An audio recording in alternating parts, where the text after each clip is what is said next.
Baik, sekarang kita akan membahas tentang contoh momen inersia. Nah, sebelum masuk ke contoh momen inersia, silakan perhatikan di sini Ibu sudah memberikan tabel persamaan momen inersia menurut bentuk benda dan letak titik poros atau sumbu putar benda. Nah, tabel ini bisa kalian searching di internet ya, ada banyak. Kemudian bisa kalian lihat di buku LKS yang sudah kalian punya ataupun di buku paket kalian ya. Nah, sekarang kita lanjut ke contoh momen inersia.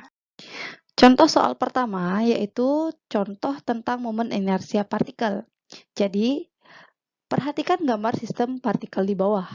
Tentukan besar momen inersia pada sistem partikel tersebut jika diputar dengan poros pada sumbu X dan sumbu Y. Jadi di sini ada sistem partikel yang tersebar pada sumbu kartesius yaitu pada sumbu X dan sumbu Y. Pertanyaannya itu bagaimana atau berapa besar momen inersia apabila diputar pada poros sumbu X. Jadi sumbu X ini yang menjadi sumbu putarnya atau titik porosnya.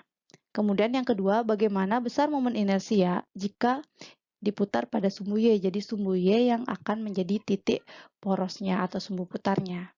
Nah, jadi di sini diminta dua jawaban. Nah, yang pertama akan kita bahas poros pada sumbu X. Jadi bagaimana momen inersia apabila porosnya pada sumbu X. Nah, ini artinya sumbu X itu menjadi titik poros atau sumbu putar. Nah, sehingga untuk memudahkan kalian menghitung kasus yang pertama ini, momen inersia untuk semua partikel pada sumbu X itu kita anggap bernilai 0. Kenapa bernilai 0? Karena jarak masing-masing partikel ini ke sumbu X yaitu 0. Kenapa? Karena dia tepat berada di sumbu X. Jadi yang kalian perhatikan hanya partikel yang ada di sumbu Y. Nah, kita anggap misalnya partikel yang pertama yang di atas ini sebagai M1. M1 besarnya 2 kg. Jarak M1 pada dengan sumbu X atau sumbu putarnya adalah 3 cm. Ingat, 3 cm harus dikonversi ke meter sehingga hasilnya 3 kali 10 pangkat min 2. Partikel selanjutnya masanya adalah 2 kg. Nah, karena partikel yang kedua ini terletak tepat di sumbu X, maka R-nya bernilai 0. Selanjutnya, partikel yang ketiga mempunyai massa yang sama juga, yaitu 2 kg. Berapa jarak partikel yang ketiga ke sumbu X? Jaraknya sama, yaitu 3 cm. Konversi juga ke meter, sehingga menjadi 3 kali 10 pangkat min 2. Nah, selanjutnya kita akan mencari besar momen inersia jika partikel atau sistem partikel ini diputar pada sumbu X gitu tadi ya. Nah, karena di sini partikelnya lebih dari satu, berarti kalian tinggal menjumlahkan momen inersia masing-masing partikel. Sehingga digunakan persamaan sigma I sama dengan M1 R1 kuadrat ditambah M2 R2 kuadrat ditambah M3 R3 kuadrat. Nah, sekarang kalian tinggal masukkan nilai-nilainya. M1 2 kg, masukkan dia 2 kg, dan seterusnya. Ya. Nah, di sini karena partikel kedua, R-nya bernilai 0, berarti nanti hasilnya ini 0. Kalian tinggal kalikan I pada partikel pertama dan I pada partikel kedua. Kalian jumlahkan sehingga hasilnya itu mendapatkan 36 kali 10 pangkat min 4. Atau boleh kalian tulis menjadi 3,6 kali 10 pangkat min 3 kg meter kuadrat. Ingat, satuan dari momen inersia adalah kilogram meter kuadrat. Nah, selanjutnya untuk pembahasan yang kedua, yaitu berapa besar momen inersia apabila sumbu Y yang menjadi titik poros atau sumbu putarnya. Nah, saat sumbu Y yang menjadi titik poros atau sumbu putarnya, kita anggap semua partikel yang ada di sumbu Y ini bernilai 0.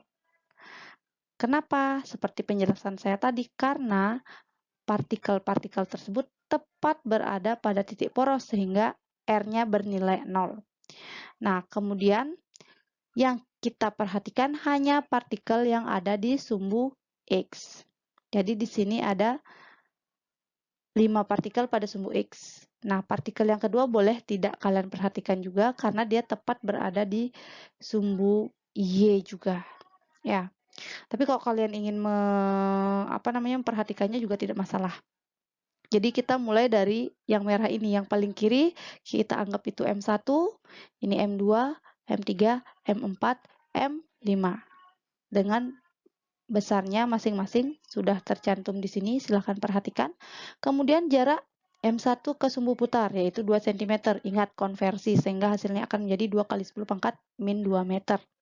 Selanjutnya M2 karena tepat berada pada sumbu putar itu R-nya bernilai 0. Selanjutnya M3 di sini nilainya 3 kg dengan jarak R3 ke sumbu putar adalah 2 cm. Ingat konversi juga ke meter. Selanjutnya M4 itu jaraknya adalah 2 tambah 2 yaitu 4 cm. Konversi ke meter jadinya 4 kali 10 pangkat min 2 meter. Yang terakhir itu adalah M5 besarnya 1 kg. Berapa R5-nya atau jarak partikel kelima ke sumbu putar tinggal jumlahkan 2 tambah 2 tambah 2. 6 cm. Ubah ke meter menjadi 6 kali 10 pangkat min 2. Nah, yang ditanya sama yaitu besar momen inersia.